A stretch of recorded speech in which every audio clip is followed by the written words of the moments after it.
Hello everyone, welcome to another Monopoly Go tutorial video. Now today in this video I will show you how to change your account on Monopoly Go. Now for some reason, people want to change account on Monopoly Go. Maybe you want to create another account, which is totally fine. And yeah, basically there are a couple of ways to do this. So as you can see, there can be many reasons you want a second account. So first way is you can use a different Facebook or Apple account.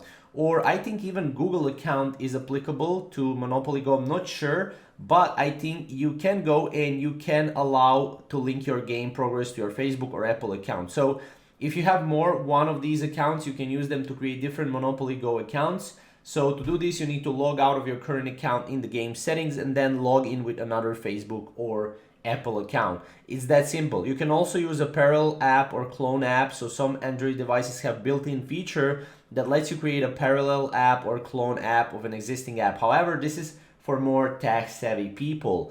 Now, as you can see, also, if you want to maybe change a name, I know some people want to change name, you can edit that by tapping on the hamburger icon on the top right of the main screen and then tapping on the profile photo, right? So here you can change your name. You can change your name 3 times for free.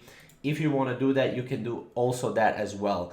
Now, obviously, if you have any further questions, if you want to see more tutorials on Monopoly Go, you can check out our channel for more. And yeah, we'll see you in the next video. Thank you guys for watching.